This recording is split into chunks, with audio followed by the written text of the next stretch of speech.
You use the colour of their skin to say all black people are therefore a problem.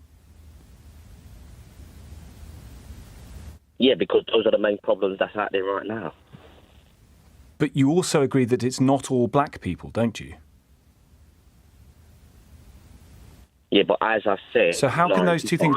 I'm going to give this 30 more seconds, Gary, because maybe we're getting somewhere. How can you have two things that are... A caller openly admits that he traveled from Essex to Middlesbrough to protest against black and Asian people, and when challenged, he simply doubles down. According to him, non-white people are somehow the main issue. But Tom Swarbrick does not respond with shouting or dramatic outrage. Instead, he asks the question that exposes everything. What exactly are you seeing? That calm challenge matters, because prejudice often sounds confident until it is asked to provide facts, evidence, and credible sources. Once the slogans are stripped away, the argument begins to collapse under its own contradictions. This is not just an uncomfortable phone call. It is a clear example of how calmly applied scrutiny can reveal the weakness behind supposedly bold political claims. Before we dive into the full story, comment where you're watching from, and don't forget to like and subscribe so you don't miss the next one. Harry, you were involved? Yes, mate, I'm involved. Talk to me about where and when and how. Middlesbrough. I went up there, I travelled up there from Harlow in Essex, where I'm originally from. So I travelled up there to see, to actually demonstrate my problems of why all this is going on. That's the problem. Right, you drove? Yeah, I drove up there, yeah. You drove from Harlow to Middlesbrough and back to take part in the protest? Yes. Right, and what is it that you wanted to protest against? Basically all the boats coming in, all the immigrants coming in, causing problem, causing grief. That's what I'm protesting about. That's what I'm fed up of, really. Which people are you thinking of when you go on these protests? Asians. Asians? Yeah. Right, so all Asians are who you're thinking of when you think of the people causing all the problems, all the immigrants? Asians and black people. Right. So you drove from Harlow in Essex to Middlesbrough to protest against black people and Asian people. Basically all non-white people is what you're saying. Yeah, because they're the main issue. All non-white people are the main issue? Well, from what I'm seeing. What are you seeing? Because from where 99.9% of the rest of the country is seeing, all black people and all Asian people are not the issue, Gary. Well, from what I'm seeing, from the problems that's going on from South, look at Southport, look at the Manchester airport incident. You know, who's starting all the grief? And the colour of their skin is what you think is the main driver of that? Well, they don't know any order. They don't have any order. And who's they? Sorry, the they is, again, all black people and all Asian people. And the black people and the Asian people who you come into contact with in Harlow, do you accuse them of being as apparently violent as the people that you've seen being violent who also have that skin colour? No. So it's not all black and Asian people then, is it? No. Right. So when you went up from Harlow to Middlesbrough to protest all black and all Asian people, you don't actually mean that, do you? You mean something else. Well, that's what I mean. Those are the main culprits. Of what? That's what I mean. The main culprits of what? Causing a lot of grief. And there are no white people who have caused a lot of grief?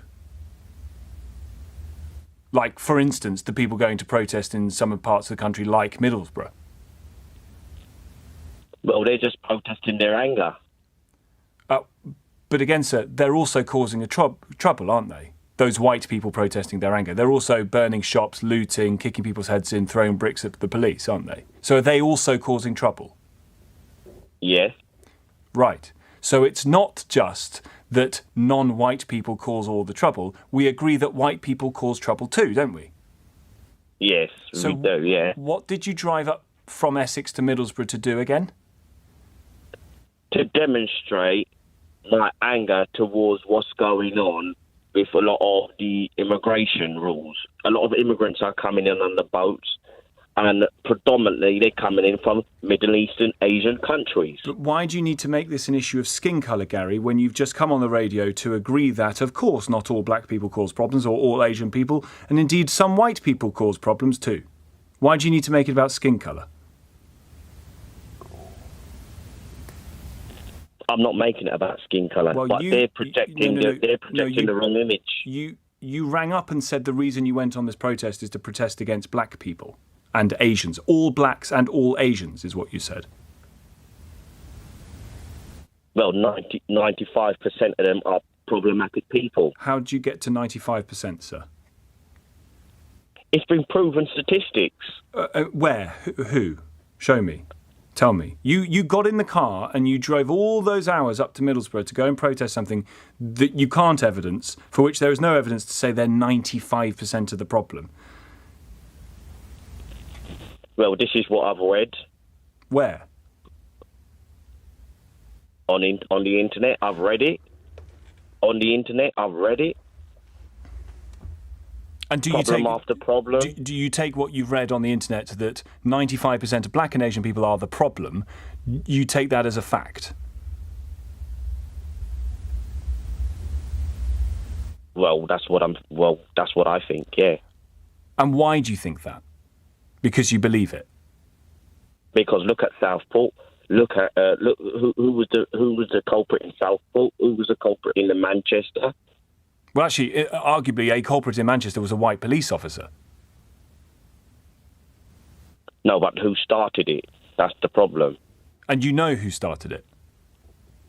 Yeah, I saw the video. Right, but that's also not proof, is it? Because there might have been a video before the video that you've seen, the conversation of which we're not party to because we weren't there. Gary, let me ask you this. Do you think you were born racist? I'm not racist. Because I think you are, sir, but I don't think you were born racist. I think you've grown into your racism, and your racism has led you to drive, in this case, from Harlow to Middlesbrough, to go and protest at something that is unevidenced and not true, which you agree is unevidenced and not true. I'm trying to protect England. From who?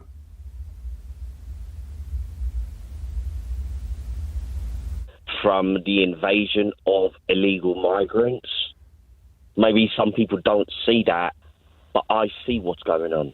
Well, with respect, I think what you see and other people not seeing what you... I think people see what you see but don't come to your conclusions, Gary. There is a problem with small boats arriving.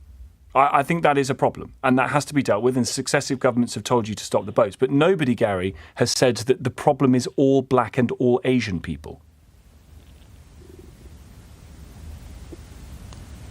Well, that's my view on it. Do you ever think that you might be wrong? No, I'm not wrong. Right. All my mates think like me. Yep. There can be lots of racists. All my mates think like me, and all my mates are prepared to do anything to stop it. Are some of your mates Asian or black? No. Right. And when you come into contact with various services, the NHS or your dentist or your doctor or whoever, or the person serving you at the till in the shop, and they're not white, do you think they are lawless as others are? I don't know what they're doing. But they're not, are they? I mean, there they are holding down a job. In some cases, there they are attempting to save your life in parts of the NHS. God forbid something awful were to happen to you. You might have a black doctor, a black woman, black man trying to save your life. Would you worry about that? No. So it's not all black people then, is it? No. So why did you make it about race when you went up to Middlesbrough to go and protest? Because, as I told you, what's going on, what happened, I made it about that because of Southport and the Manchester incident. You use the colour of their skin to say all black people are therefore a problem. Yeah, because those are the main problems that's out there right now. But you also agree that it's not all black people, don't you? Yeah, but as I said... So how can those two things... I'm going to give this 30 more seconds, Gary, because maybe we're getting somewhere. How can you have two things that are opposite be true at the same time? It is all black people, and it isn't all black people. How can you hold both of those things to be true? Either it's one or the other. Which do you think it is?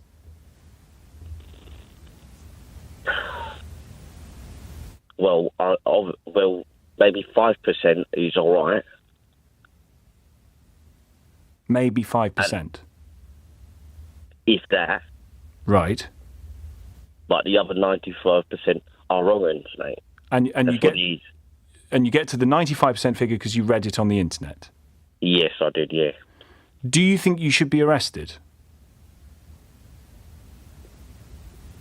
No, for what reason? Well, what did you get involved in Middlesbrough? You went round charting, you went encouraging people, you were there to facilitate, to help people get their point across by chucking stuff at the police and what have you? No, I had a plasterboard up, that was it. What did your plasterboard say? Get illegal migrants out. Right. Get our country back. From all the black people?